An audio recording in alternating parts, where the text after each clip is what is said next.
Hi guys, and welcome to Lizzie Dean Makes. I'm Lizzie Dean, and this is the channel where we make, mend and grow our way to a big life on a small budget. Hi guys, welcome back. So today I am going to finally make the zero waste freezer bag substitutes. So previously I have done a lot of videos on how I meal prep and how I freeze things to prevent food wastage and that sort of thing. So looking at going zero waste, there's been two big things that have sort of stuck out for me. One is that we won't be able to buy frozen vegetables anymore, so we're going to have to buy fresh vegetables. So to prevent spoilage, I still want to freeze the vegetables I get, even though they've already lost a lot of their nutrient content because they were picked and then shipped to the shop, and then you buy them, bring them home. They've been picked a while ago, as opposed to the frozen veg that is picked and frozen straight away by the actual growers. It's less ideal nutrient wise, but it is better because it's not coming wrapped in single-use plastic, so that's a benefit, which is why I'm doing it. The other thing is that when I freeze things, I've been freezing them in plastic Tupperwares and plastic freezer bags. So the plastic freezer bags is the big one really. I mean, obviously I'm going to still keep using my Tupperware, but I'm not going to buy any more plastic Tupperware. So because I'm getting more stuff that isn't already packaged in plastic and frozen, I'm going to have to freeze things in containers that I'm going to have to provide, which is why I went out the other day and bought a whole load of these Kilner Mason style flip top jars, which you can use to freeze things in. So you basically just put them in with the lid off like this, let them freeze for half an hour or something, and then close the lid and attach it, and that way as water turns to ice and expands, it won't shatter the glass because you've left the lid off for a bit. The big thing about freezer burn that I did quite a bit of research into freezer burn, what it is, how it works, and how I can avoid it using other methods other than plastic. So freezer burn is actually something called sublimation, which is where the water comes out of the piece of food and crystallizes as ice. So freezer burn is actually more the drying out of the food substance, rather than something that's done to it by the ice in the freezer. It's actually that the water has come out of the cells of the thing that you're freezing and has formed ice crystals on the surface of it. So when you defrost it, obviously that ice melts and runs off, and they're left like dehydrated, desiccated in a way, and that's what causes the freezer burn. So the best ways to avoid this are to keep them in a watertight, airtight container. So with that in mind, I have decided to make some oilcloth food bags, freezer bags, and to use the mason jars, and to obviously use my existing stash of Tupperwares, because they work perfectly fine. There's nothing wrong with them. They don't contain BPAs and what have you, and they're perfectly safe to store food in. There's no reason why I should just chuck them in landfill. They're perfectly usable, so I'm going to keep using those. But because I'm obviously going to need more containers to freeze in, because the stuff I'm buying isn't pre-packaged, I am going to make these. So I have got some fractionated coconut oil. This was really hard to actually find. You can get liquid coconut oil in the supermarkets, but it's liquid because it's mixed with other oils, and those other oils go rancid. Fractionated coconut oil, because of how it's treated, the fractionating, I suppose you'd call it, does some sciencey stuff that removes triglycerides or something that actually change the chemical composition of the coconut oil. So instead of being white and solid at room temperature, it's liquid. But that process also, as a byproduct, stops it from going rancid. So fractionated coconut oil has a very high shelf life, and it's recommended for treating things like wooden chopping boards for food because it's food safe, and it's also got a huge long shelf life. It won't go rancid, so it's not going to go rancid on your food chopping board and contaminate your food. So it seemed like a good idea for me to use for creating my oilcloth bags. Unfortunately, I ordered it and they didn't have the bottle that I'd ordered, so they sent me a substitute of 2 plastic squeezy bottles, which is not what I wanted to happen at all, but I'm going to use them. And actually these bottles are of a good size to reuse for things around the house, so I might do some of my toothpaste in one of these in a minute. I'm going to do a couple of videos today, so these plastic bottles will get reused for other things around the home. So what I've done is I've got a metal loaf tin that my uncle gave me for baking bread, and I've put my cloth fabric bags that I've sewn in there, and I was going to fill this up with the oil and do it that way for a first go, and then I was going to wring them out and put them in the parchment paper with some of the grated beeswax. And here I've got some wax that was around a cheese, which I'm also going to use, and melt those with the iron as we did with the beeswax food wraps.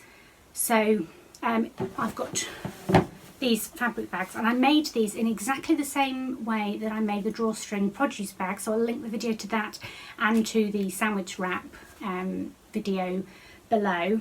But I have made them up, I just haven't threaded any drawstrings through them yet, so at the moment they're just sort of square freezer bag size fabric bags. So I'm going to oil them up first before I put the wax on. And I'm going to try and get as much coverage with the oil as possible using my bread tin method. This may work, this may not work, but I'm going to give it a go and see. So I'm just going to take the lid off and pour this over all the bags in my container.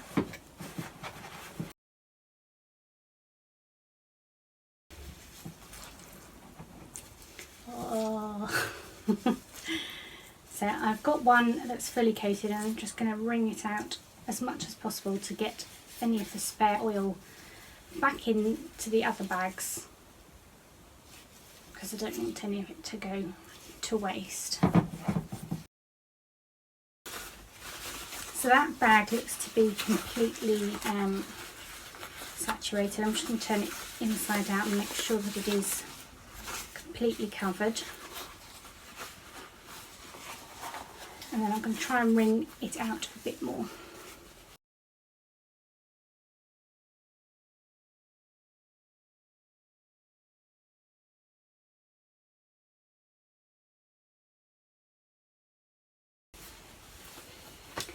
Okay, so all of my bags are now completely permeated with the fractionated coconut oil, so I'm going to pop them back in there.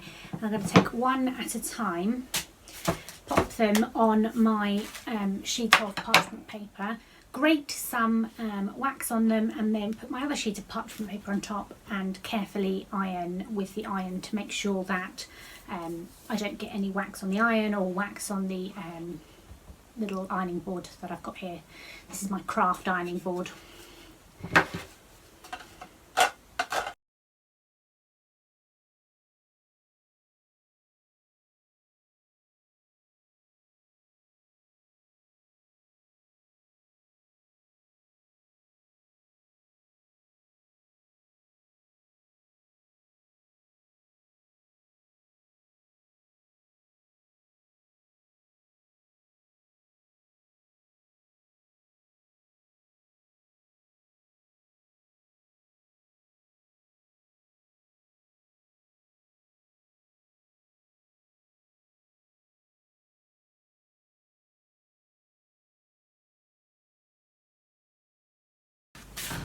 Okay, so it's very hot because obviously I've ironed it and it's got oil in, but I don't want it to stick to each other when it dries, so I'm going to hang it over this apple cider vinegar bottle while I do the next one. They should cool down pretty quickly, and then I can sort something out for hanging them to dry later on. Okay, so I have finished oiling and waxing all 8 of my bags. I did 4 just with beeswax, and I did 4 pinky purpley ones with the wax from the Godminster cheddar. So obviously the wax that's used around cheese is obviously safe to be in contact with food. So what I want to do now is to just do a little test and see how good the waterproofing of this fabric is. So what I'm going to do is I'm just literally going to pour some water into the bag.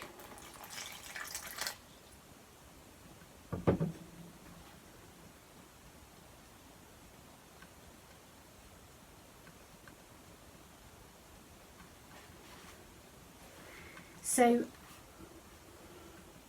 the main point is that corner there, but other than that it is retaining the water quite well.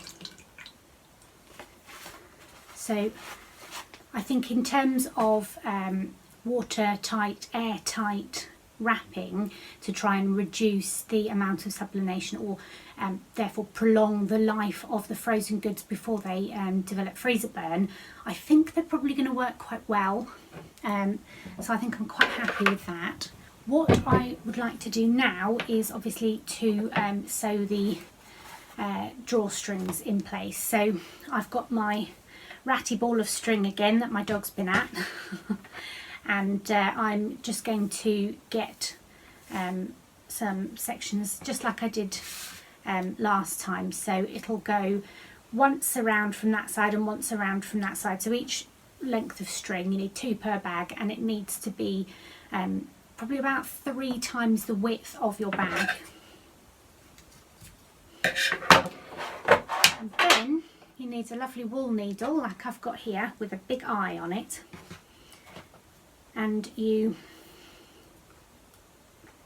so yeah, when I'm sewing I always lick the end of my threads and snip it with scissors if necessary, to make sure that you've got a really sort of solid and tight condensed end with no frayed out bits, because if you've got a frayed out thread here and there of the ply, which is the number of individual strands that are wrapped around in your thread or your string, and one of those is sticking out, it won't all the plies won't go through the eye of the needle, which will be a problem later on.